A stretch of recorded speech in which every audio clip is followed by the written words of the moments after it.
சின்ன மருமகள்ல அடுத்து என்ன நடக்க போகுது அப்படின்னு பார்த்தீங்கன்னா, தமிழ் வந்துட்டு கண்மணியும் ஆறுமுகமும் கல்யாணம் பண்ணிக்கிற போகிற நேரத்தில் கரெக்டாக அங்கே கோயிலுக்கு போயிட்டு கல்யாணத்தை நிப்பாட்டி 2 பேரையும் மண்டபத்துக்கு கூட்டிகிட்டு வந்துக்கிட்டு இருக்காங்க. அங்கே கோயிலில் ஒருத்தர் வந்துட்டு கண்மணி ஆறுமுகம் தமிழ்ச்செல்வி 3 பேரையும் பார்த்துட்டு சன்னாசிக்கு ஃபோன் பண்ணி சொல்லிடுறாரு, ஐயா உங்கள் வீட்டு பொண்ணு இங்கே வேறொரு பையனோட கல்யாணம் பண்ணிக்கிறதுக்காக மாலையும் கழுத்துமா நிற்கிது. அது மட்டும் இல்லாமல் கூடவே உங்கள் வீட்டு மருமகளும் நிற்கிறாங்க அப்படின்னு சொன்னதும் இதை கேட்டுட்டு சன்னாசிக்கு அதிர்ச்சி ஆயிருது. இந்த விஷயம் எல்லாத்துக்குமே தெரிஞ்சு போயிருது. மண்டபத்தில் என்னங்க பொண்ணை காணோம், சரியான நேரத்தில் தாடி கட்டலான்னு பார்த்தா எங்கே பொண்ணுங்க அப்படின்னு சொல்லிட்டு மாப்பிள்ளை வீட்டில் வந்து கேள்வி மேலே கேள்வி கேட்டுக்கிட்டு இருக்காங்க. ஏன்னா அந்த நந்தகுமாருக்கு உண்மை தெரிஞ்சு போச்சு. இன்னும் கொஞ்ச நேரத்தில் நம்ம மாட்டிக்கிற போகிறோம் அப்படின்னு சொல்லிட்டு நந்தகுமார் வந்துட்டு கல்யாணத்தை எப்படியாவது நடத்தி முடிக்கணும் அப்படின்னு சொல்லிட்டு எல்லாத்தையும் அவசரப்படுத்திக்கிட்டு இருக்கான். இருங்கங்க கொஞ்சம் பொறுங்க அப்படின்னு சொல்லிட்டு ராஜாங்க சொல்லிக்கிட்டு இருக்காரு. அப்புறம் கரெக்டாக சேது வந்துடுறாரு. என்னாச்சு, ஏன் கண்மணி எங்க அப்படின்னு கேட்கும்போது சன்னாசி நடந்த விஷயத்தெல்லாம் சொன்னதும் இவளை சும்மா விடக்கூடாது அப்படின்னு சொல்லிட்டு சன்னாசி சேது அப்புறம் நடேசன் எல்லாரும் சேர்ந்து கண்மணியை கூட்டிட்டு வர்றதுக்காக போய்கிட்டு இருக்காங்க. இங்கே சாவித்திரி ஒரு பக்கம் புலம்புது, பாத்தீங்களானே நம்ம வீட்டு மானத்தை வாங்குறதுக்குன்னே வந்திருக்கா, எப்ப பார்த்தாலும் ஏதாவது ஒரு பிரச்சனை இழுத்துக்கிட்டே தான் இருக்கா. நம்ம வீட்டு பிள்ளைய போயும் ஒரு டிரைவருக்கு போய் கல்யாணம் பண்ணி கொடுக்க பார்த்துருக்கா, இவளெல்லாம் சும்மா விடக்கூடாது அப்படின்னு சொல்லிட்டு சாவித்திரி ஒரு பக்கம் குதிக்குது. இங்கே வந்துட்டு மாப்பிள்ளை வீட்டில் என்னது உங்க பொண்ணு ஓடி போச்சா அப்படின்னு சொல்லிட்டு வாயை புழக்குதுங்க. ஈஸ்வரி வந்துட்டு அண்ணே கொஞ்சம் பொறுத்துக்குங்கண்ணே, நமக்கு தேவை சொத்து, இப்போ எப்படியும் போய் எங்க வீட்டுக்காரும் எல்லாரும் சேர்ந்து அந்த கண்மணியை கூட்டிட்டு வந்துடுவாங்க, நீங்க எதுவும் கவலைப்படாதீங்க அப்படின்னு சொல்லிட்டு ஈஸ்வரி வந்துட்டு அந்த நந்தகுமார் குடும்பத்துக்கிட்ட பேசிக்கிட்டு இருக்கு. அப்புறம் கரெக்டாக வந்துட்டு போலீஸ் எல்லாம் வர்றாங்க. என்னது இது ஒரு புது பிரச்சனையா கிளம்புது அப்படின்னு சொல்லிட்டு ஈஸ்வரி வேடிக்கை பார்த்துக்கிட்டு இருக்கு.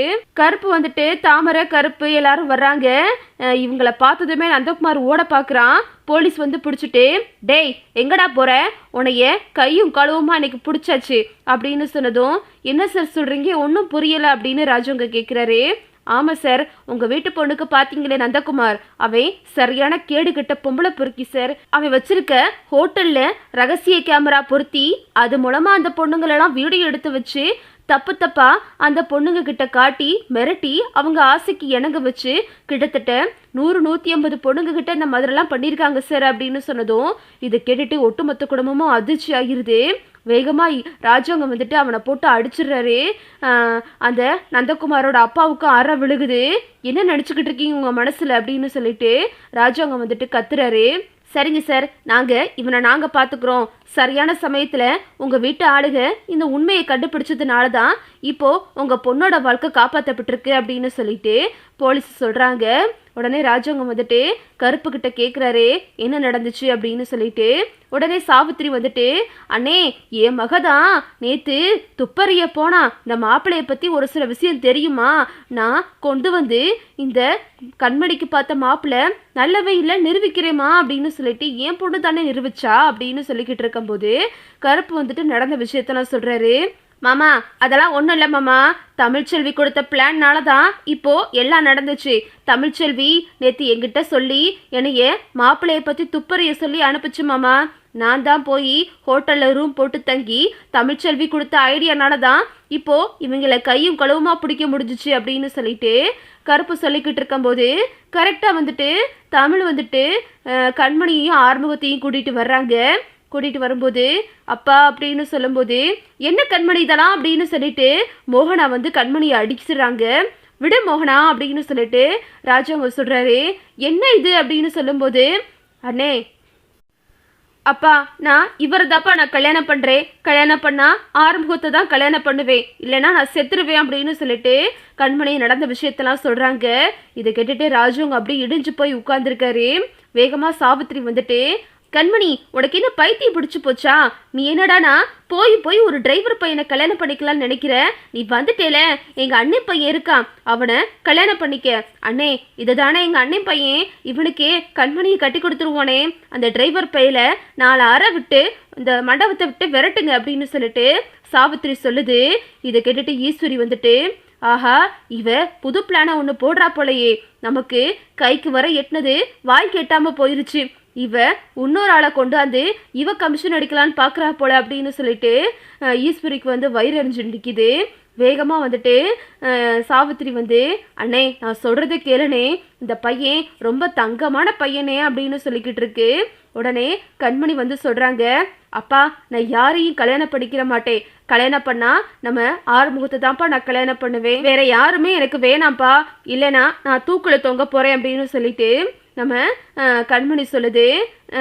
தமிழும் சொல்கிறாங்க, மாமா நான் சொல்கிறேன் தப்பாக நினச்சிக்கிறாதீங்க மாமா, இப்போது கண்மணியும் ஆறுமுகமும் ஒருத்தருக்கு ஒருத்தர் விரும்புகிறாங்க, ரெண்டு பேரும் கோயில் வரைக்கும் போய் தாலி கட்ட போயிட்டாங்க, நான் தான் கடைசி நேரத்தில் நம்பிக்கை கொடுத்து இங்கே கூட்டிகிட்டு வந்திருக்கேன், உங்கள் மேலே நம்பிக்கை வச்சு உங்கள் பொண்ணு இங்கே வந்திருக்கா மாமா, நீங்கள் தான் அவங்களுக்கு கல்யாணம் பண்ணி வைக்கணும் அப்படின்னு சொல்லிட்டு தமிழ் சொல்கிறாங்க. ராஜாங்க கொஞ்ச நேரம் யோசிக்கிறாரு. அண்ணே என்னென்ன இருக்குது இதில் யோசிக்கிறதுக்கு, நம்ம பிள்ளைக்கு இவனை கட்டி வைக்கக்கூடாதுனே அப்படின்னு சொல்லிட்டு சாவித்திரி சொல்லுது. நீ கொஞ்ச நேரம் சும்மா இரு சாவித்திரி அப்படின்னு சொல்லிட்டு ராஜாங்க சத்தம் போட்டு விட்டுறாரு. அப்புறம் பார்த்தீங்கன்னா கண்மணி வந்துட்டு ராஜாங்க காலில் விழுந்து கதறிக்கிட்டு இருக்கு. கண்மணி எந்திரிமா, நீ நினைச்ச மாதிரியே நீ ஆறுமுகத்துக்கூடையே கல்யாணம் பண்ணிக்க, ஆறுமுகமே உன் கழுத்தை தாலி கட்டட்டும் அப்படின்னு சொல்லிடுறாரு. இதை கேட்டுட்டு ஈஸ்வரிக்கும் சாவித்திரிக்கும் அதிர்ச்சியாகி நிற்கிது. சாவித்திரி வந்து, அண்ணே என்னண்ணே அப்படின்னு சொல்லுது. நீ சும்மா இரு சாவித்திரி அப்படின்னு சொல்லிட்டு சாவித்திரியை சத்தம் போட்டு விட்டுறாரு. அப்புறம் பார்த்தீங்கன்னா இங்கே வந்துட்டு கண்மணியையும் ஆறுமுகத்தையும் மேடையில் போய் உட்கார சொல்கிறாங்க. ராஜாங்க வந்து தாலி எடுத்து கொடுக்க ஆறுமுகம் வந்து கண்மணி கழுத்தில் தாலி கட்டி இந்த கல்யாணம் நல்லபடியாக முடிஞ்சிருது. எல்லாரு காலையும் விழுந்து கண்மணி ஆசீர்வாதம் வாங்குறாங்க. கடைசியாக தமிழ் காலையும் வந்து விழுகிறாங்க. தமிழ் சேது காலில் விழுகும்போது, அண்ணி நீங்க இல்லை அப்படின்னா இந்த கல்யாணம் நடந்திருக்காது அண்ணி அப்படின்னு சொல்லிட்டு ரெண்டு பேரும் கையெடுத்து கும்பிடுறாங்க. அதெல்லாம் இருக்கட்டும் கண்மணி, நீ எப்பவுமே நல்லா இருக்கணும் அப்படின்னு சொல்லிட்டு ரெண்டு பேரும் வாழ்த்துறாங்க. ராஜாங்க வந்துட்டு தமிழ்கிட்ட பேசுறாரு. அம்மா தமிழ்ச்செல்வி, நீ மட்டும் இல்லை அப்படின்னா இந்த கல்யாணம் நல்லபடியாக நடந்திருக்காதுமா, என் மான மரியாதை எல்லாம் காத்தோட போயிருக்கும், நீ கடைசி நேரத்தில் என் பொண்ணை கூட்டிகிட்டு வந்து என்னோட சம்மதத்தோட இந்த கல்யாணத்தை நடத்தினது தான் எனக்கு மிகப்பெரிய கௌரவத்தை தேடி கொடுத்துச்சுமா, இதுக்கு ரொம்ப நன்றிமா, என் மகளோட வாழ்க்கையை நீதாமா காப்பாத்துன அப்படின்னு சொல்லிட்டு ராஜாங்கம் வந்துட்டு தமிழுக்கு நன்றி சொல்கிறாரு. இதை பார்த்துட்டு சாவித்ரி அப்புறம் ஈஸ்வரி எல்லாம் வந்துட்டு ஷாக்காகி நிற்கிதுங்க. இதுதான் அடுத்தடுத்து நடக்க போகுது. ஓகே விவோஸ், இந்த வீடியோ உங்களுக்கு பிடிச்சிருந்தா லைக் பண்ணுங்கள், ஷேர் பண்ணுங்கள், மறக்காமல் நம்ம சேனலை சப்ஸ்கிரைப் பண்ணிக்கோங்க. தேங்க்ஸ் ஃபார் வாட்சிங்.